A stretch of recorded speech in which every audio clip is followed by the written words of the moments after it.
Bonjour à tous, Xavier en direct de Bangkok.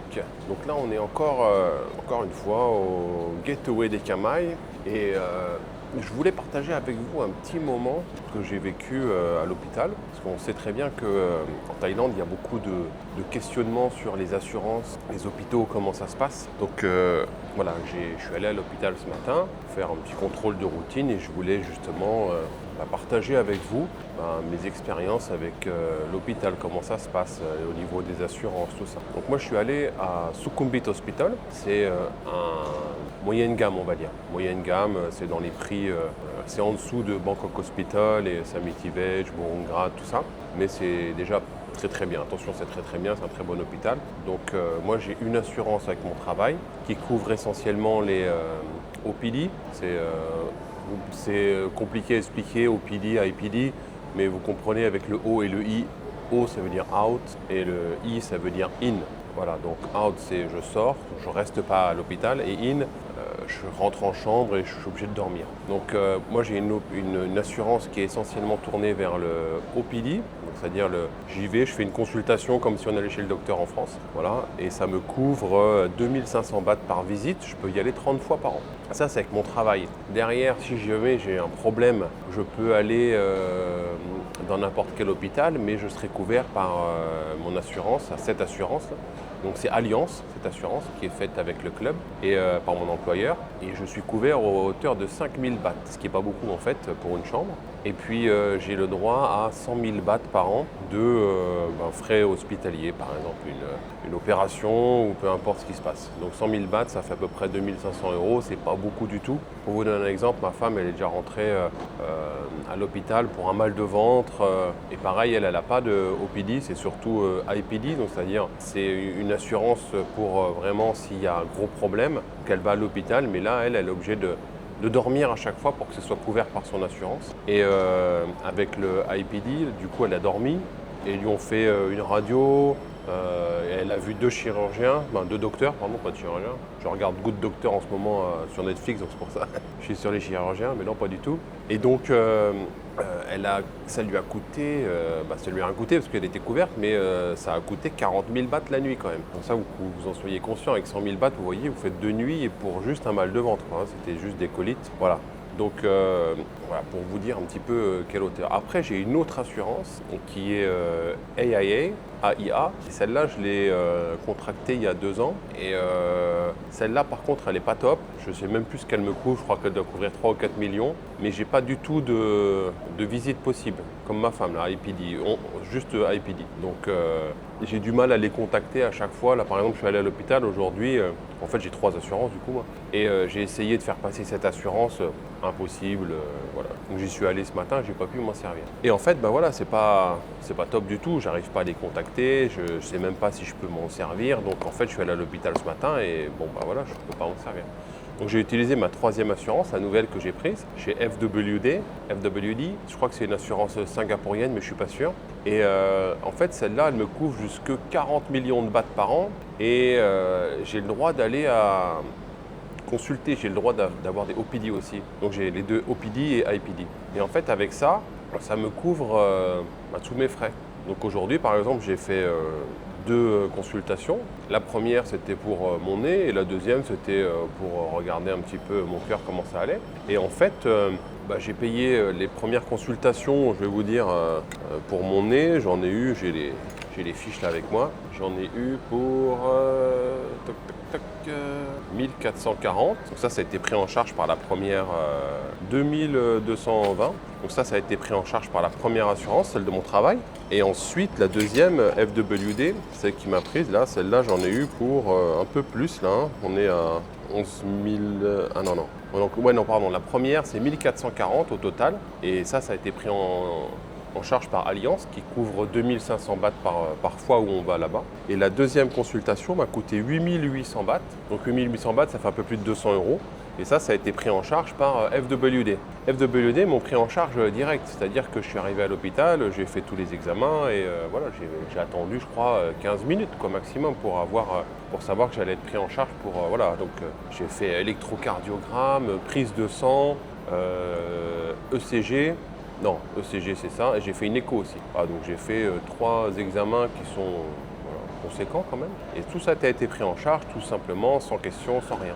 Et voilà, donc c'est pour ça en fait que c'est important quand même d'avoir une bonne assurance et une assurance sur laquelle vous pouvez compter quand vous avez un problème. Je suis content, je touche du bois, j'ai pas de problème. Mais si ça avait été grave, il faut que l'assurance elle soit réactive. Par exemple avec AIA, j'ai donné les papiers pour AIA et j'ai rien, j'ai pas eu de prise en charge. Moi je voulais que ce soit eux qui prennent en charge, ils m'ont pas pris en charge. Donc c'est compliqué, vous allez à l'hôpital et vous ne savez pas si vous allez pouvoir être soigné ou pas.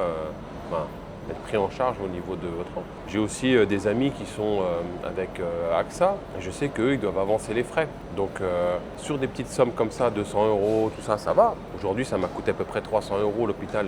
Ça va, on peut avancer si on a un peu d'argent de côté. Mais si vous allez faire... j'ai un autre exemple, hein, quelqu'un que je connais très bien, un ami qui a eu une leucémie et il est arrivé... Donc il était au Samity Veg Hospital pour se faire soigner. Il est guéri de chez guéri, tout va bien. Voilà, ça s'est fait très vite, en 6 mois c'était fini. Voilà, il était guéri, quoi. Donc c'est une grosse maladie quand même, c'est un gros cancer la leucémie. Pour vous dire, donc il est allé à Samity Veg et on lui a dit voilà, vous avez une leucémie, on peut vous soigner. Donc vous avez 3 traitements possibles. Vous choisissez lequel? J'étais un peu surpris. Il me demande ça comme ça, je ne comprends pas. Moi, je veux juste qu'il me soigne, quoi, et qu'il me soigne bien. S'il y en a 3, pourquoi? Ça veut dire quoi? Ça veut dire qu'il y a des degrés dans les traitements. Ça veut dire qu'il y en a plusieurs, d'autres qui sont mieux que d'autres. Donc il leur a dit, moi, je veux le meilleur traitement, quoi, celui qui marche, quoi. J'ai envie de guérir, j'ai pas envie de mourir. Et ils leur ont dit, attention, est-ce que vous avez une bonne assurance? Parce que là, c'est 15 millions de bahts. Donc 15 millions de bahts, ça fait à peu près, je sais pas, 300-400 000 euros, quoi. Donc voilà, même si on a un peu de sous de côté, il faut les sortir. Voilà. Et puis, sans compter qu'il y a tous les frais annexes qui vont être tous les effets secondaires et tout liés à ça, toutes les analyses. Bon, il y a 15 millions, c'est juste le traitement, quoi. Et donc, il avait une bonne assurance, il a une bonne assurance. Et du coup, il n'a pas eu de problème, mais ça a été pris en charge et tout, et il est guéri. Et donc, moi, en fait, depuis ce temps-là, je me suis dit, bon, il faut que je regarde un peu mon assurance. Et j'ai regardé l'assurance que j'avais à l'époque, et c'était 3 ou 4 millions de bahts. Donc, je me suis dit, oulala, s'il m'arrive la même chose que mon pote là, c'est compliqué, quoi. Donc, je ne pourrais pas me faire soigner, et au mieux, il faut que je rentre en France. Mais en France, quand on est expatrié, on n'a plus le droit à la sécurité sociale. Et parce que quand on quitte le territoire et qu'on est résident thaïlandais, on perd les droits parce qu'on cotise plus, en fait, tout simplement. Donc en fait, j'ai voulu changer l'assurance, j'ai voulu upgrader, en fait, prendre plus haut, prendre plus cher. Parce que pour vous donner un exemple, là, celle que je paye à peu près 80 000 bahts par an, ça fait 2 000 euros à peu près. Et avant, je payais 30 ou 40 000, donc à moitié moins, quoi, entre 1000, on veut dire 1000 euros. Et donc en fait, je suis allé voir l'assurance et j'ai dit voilà, moi je veux prendre l'assurance plus chère. J'avais une qui couvrait 3 millions, je veux celle qui couvre 40 millions. Comme ça, je suis sûr que même s'il m'arrive un truc aussi grave qu'une leucémie, je pourrais être pris en charge et correctement. Parce que FWD, ils ont une bonne prise en charge. Vous voyez, aujourd'hui, j'ai pas eu de problème, ils m'ont pris, ils m'ont pas posé de questions, rien du tout. Et en fait, ils m'ont dit non, c'est pas possible. Et donc, en fait, j'ai dû faire, heureusement, ma femme, elle travaille là-bas, elle est agent. Et pour vous dire, j'ai essayé de la prendre aussi pour elle. Elle est agent là-bas, hein, donc elle travaille là-bas. J'ai voulu upgrader mon assurance et son assurance. Ils ont accepté, au bout d'un gros moment, j'ai dû faire des examens médicaux et tout pour qu'ils acceptent juste de prendre une assurance plus chère pour que je paye plus. J'ai dû faire des examens médicaux pour que je paye plus. Et ma femme, par exemple, ils lui ont refusé. Et donc elle est obligée de garder l'assurance qu'elle avait à 3 millions. Donc on est obligé de lui prendre une autre assurance dans une autre compagnie dans laquelle elle ne travaille même pas. Vous voyez un peu le délire avec les assurances. Et en fait, j'ai dit, mais c'est quoi ce truc? Comment ça se fait si on veut payer plus? Pourquoi on ne peut pas avoir plus? Et elle me dit, ma femme, en fait, c'est le problème de la première fois.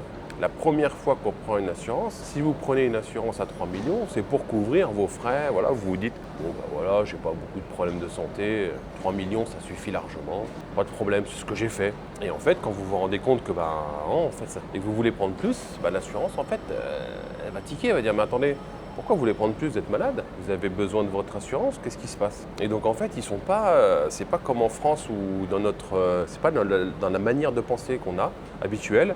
Donc en fait, en gros, c'est la première assurance qu'on prend. On pourra prendre moins cher.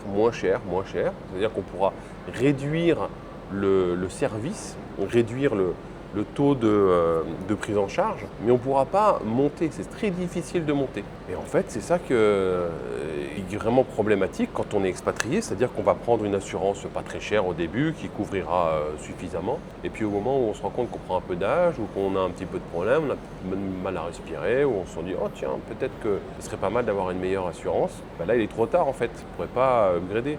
Et si jamais vous avez fait, je ne sais pas moi, par exemple, comme ma femme elle a un petit problème au cœur, mais vraiment bénin, quelque chose d'héréditaire, tout le monde, pas tout le monde, mais beaucoup de personnes ont ça, on vit très bien avec, pas besoin de le soigner quand ça va bien, voilà.